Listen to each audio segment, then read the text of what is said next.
What's the situation for you now? Like, I mean, it's been a rough go. A lot of people suggesting major changes. What's your mindset here with the state of the team? Well, obviously, we're not at a point where we thought we'd be, where we anticipated we'd be right now. We definitely hope for better results as we're standing here on December 13th.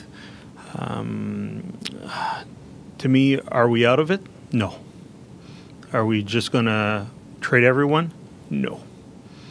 I think for everyone that knows myself, the coaching staff, our players, we're going to fight through this. I don't think anyone's having a lot of fun right now, but I can tell you that I don't feel that this team has quit. I think this team has gone through way tougher things and battled through it, and I still have faith in this team. But at the same time, things aren't going well. So we're looking at everything. You guys know that I would probably consider myself a fairly aggressive GM. I think I've talked to 27 or 28 out of my 30 counterparts in the last 3 days. We are looking for solutions, but right now, when you go through streaks like this, you have to look at everything. So we're looking at everything. So what does that mean, Pierre? What's everything? Everything means our forwards have to score more, our defensemen have to defend better, and our goaltenders have to stop the puck. That's everything. Where do you start, though? Where do we start? We start by telling you that we're not making any coaching changes. Guy was a great coach last year. He got us to one goal from the Stanley Cup final. He's staying. And after that, we have to look at this mix. We have to look at what has gone wrong this year compared to where we were last year. I wish, and we all wish we had simple solutions. But this game's a complicated game. On paper, we feel we have a good team, but I've never seen a piece of paper lift a cup or get into the playoffs. Is your team, and this isn't mentioning any specific players, is your team, the way the NHL is going, is getting younger and younger, is your team young enough to compete? Well, last year when we got to, and I know last year's last year, when we got to one goal from the Stanley Cup final, that was not anything. And we felt when we only replaced a few pieces from last year, we felt that youth was not something that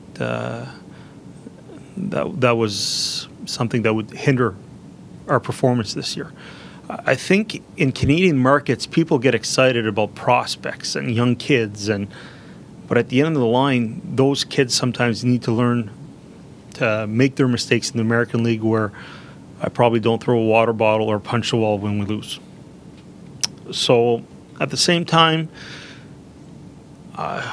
we all love prospects. I'm a former amateur scout, and no one loves prospects more than me. But at the end of the line, we have to know that winning is what matters more. And at times, you don't want your prospects right now in an environment like this.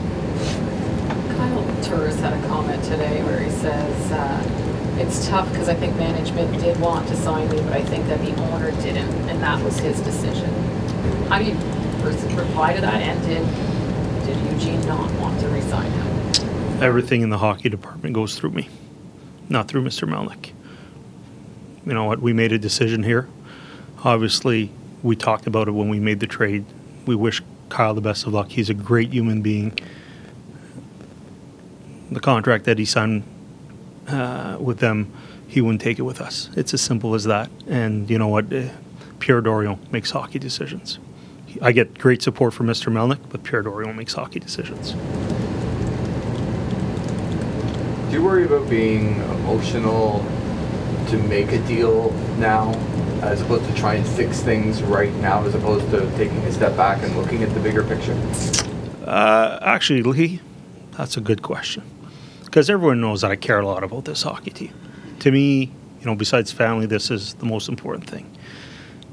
And I think I've talked to, 27, 28, I don't know how many in the last 3 days. And I could make deals right now.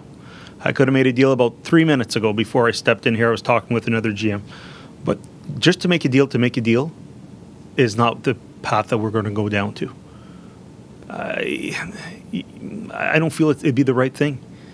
if we can make a deal where we feel we get better, or there's a lateral move that the mix changes a bit, then we'll definitely look at it. But at the same time, we have to look at everyone here. Like, why hasn't it worked since we got back from Europe? I think we're 1-10-2, and on the plane from Europe, we all felt good about our team and how we played and the direction we were going in, and what has happened in the last few weeks.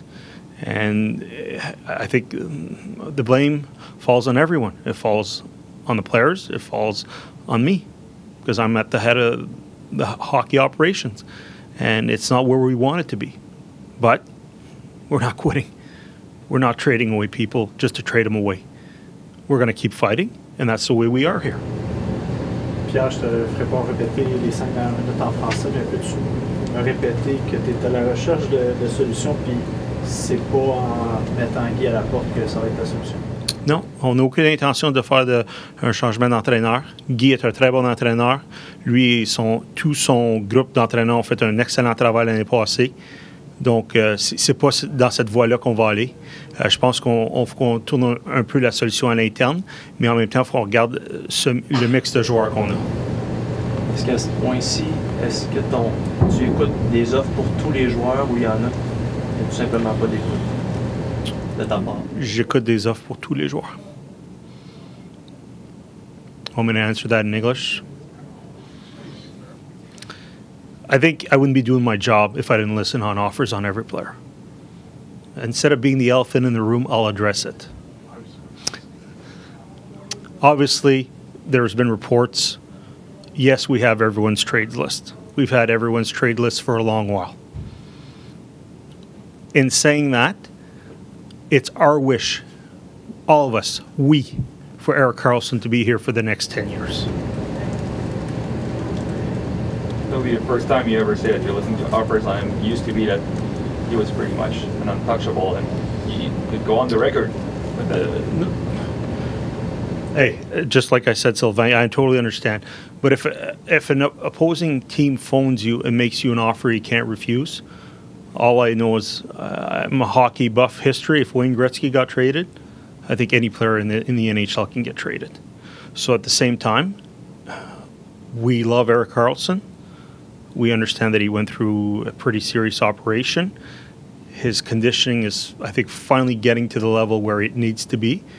And we love him. We want him to be an Ottawa Senator for life. Did his comments there surprise you or get people upset?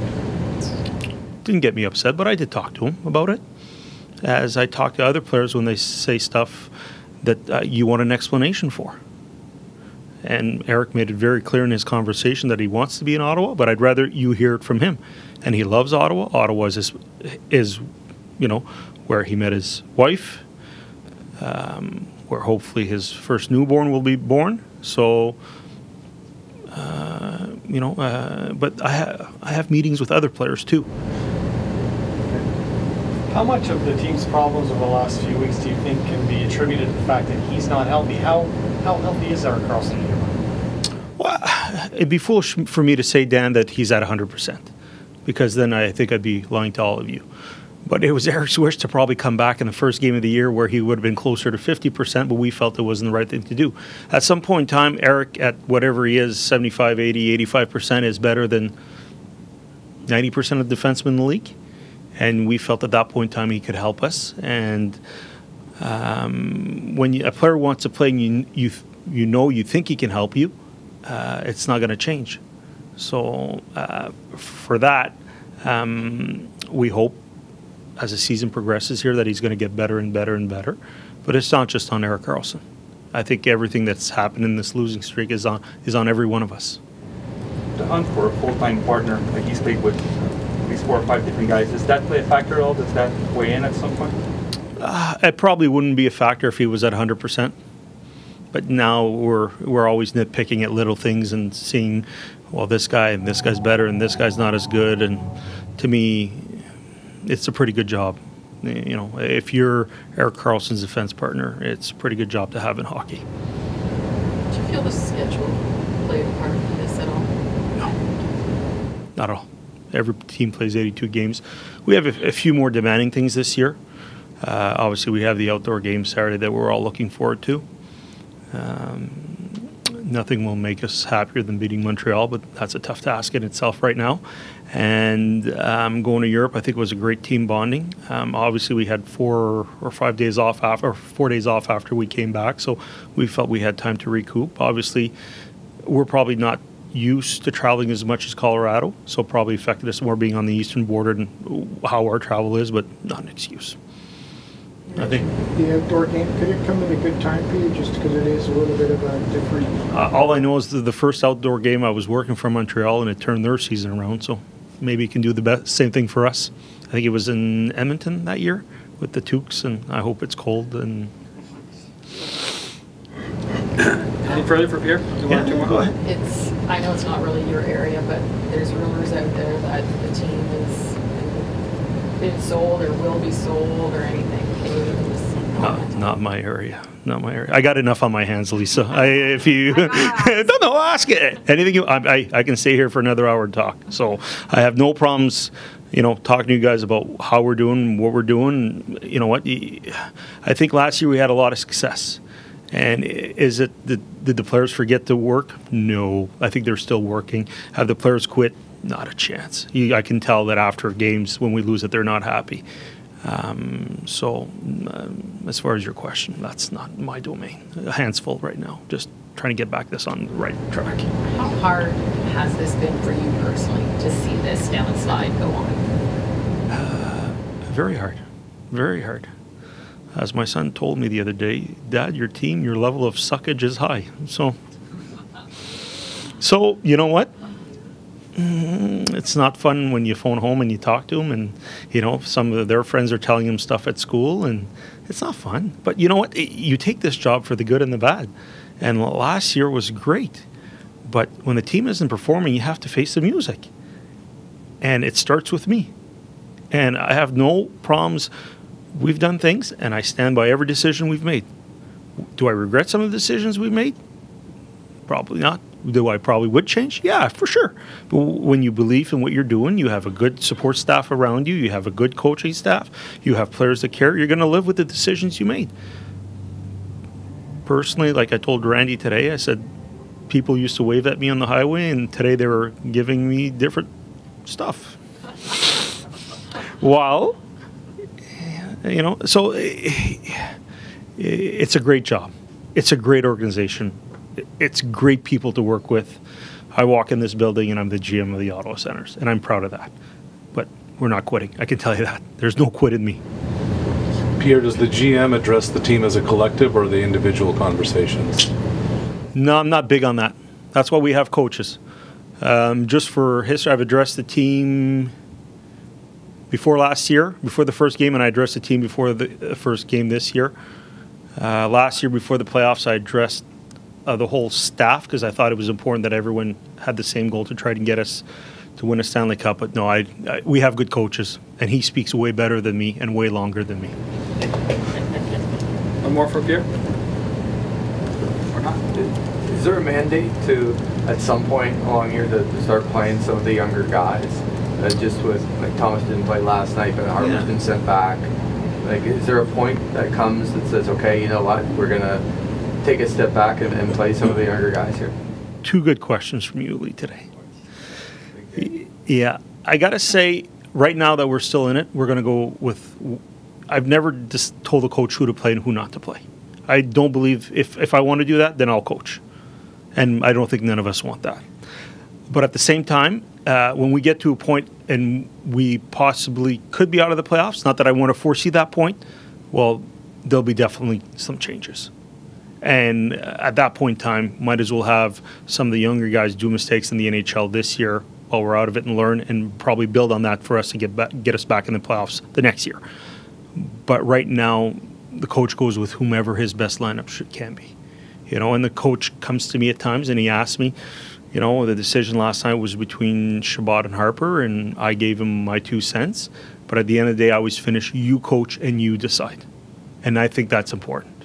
You hire people to do their job. He's a very good coach, and he's gonna keep on making those decisions. Donc, Pierre, quand tu regardes le classement, toi, t'es plus un gars qui regarde 7 points des séries que 3 points du dernier rang de l'Est. Sans aucun doute. 7 points des séries, il reste beaucoup de hockey. 7 points from the playoffs and 53 hockey games left. So maybe I'm too much of an optimist. That's how I am.